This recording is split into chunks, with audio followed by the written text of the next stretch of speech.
Cinema అంటే ఇదే. అదరగొడుతున్న మోహన్ లాల్ కొత్త సినిమా మలయాళ థ్రిల్లర్ టుడూరం దేశవ్యాప్తంగా సంచలనం సృష్టిస్తుంది. ప్రమోషన్స్ లేకుండా, స్టార్ హవా ఆధారంగా కాకుండా కేవలం కంటెంట్ బలంతో ఈ సినిమా బాక్సాఫీస్ను షేక్ చేస్తుంది. వారంలోనే 70 కోట్ల వసూళ్లు చేసి 100 కోట్ల క్లబ్ను టార్గెట్ చేస్తూ దూసుకెళ్తుంది. తెలుగు రాష్ట్రాల్లో సైలెంట్గా రిలీజ్ అయిన డబ్బింగ్ వర్షన్ కూడా మంచి ఆక్యుపెన్సీ సాధిస్తూ ఆశ్చర్యం కలిగిస్తుంది.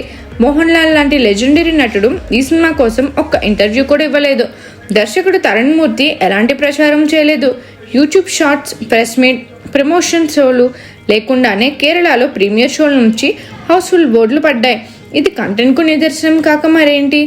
కథ, దృశ్యంను గుర్తు చేసిన screen play, emotion layers, family drama, police నేపథ్యంలో దర్శకుడు కొత్త వరవడిని సృష్టించాడు.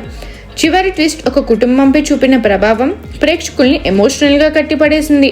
సూటిగా సాగే కథనం, జేక్స్ బియోజ్ బ్యాక్గ్రౌండ్ స్కోర్ సినిమాకు జీవం పోసాయి. తుడూరం విజయం ట్రేడ్ వర్గాల్లో కొత్త చర్చకు తెరలేపింది.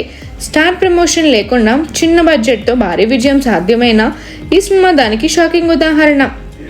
పాన్ ఇండియా సినిమాలకు భారీ బడ్జెట్ అవసరమన్న భావాన్ని తుడూరం తుడిచిపెట్టింది. ఇప్పుడు సక్సెస్ హవా చూసి రెండో పార్ట్ ప్లాన్ కూడా సిద్ధమవుతుంది.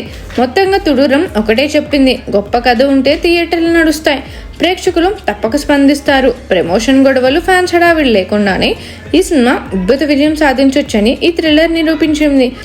ఇక ఈ సినిమాతో కొత్త ఫ్రాంచైజ్ రూపొందుతుందన్న టాక్ సినీ వర్గాల్లో ఆసక్తిని రేకెత్తిస్తుంది.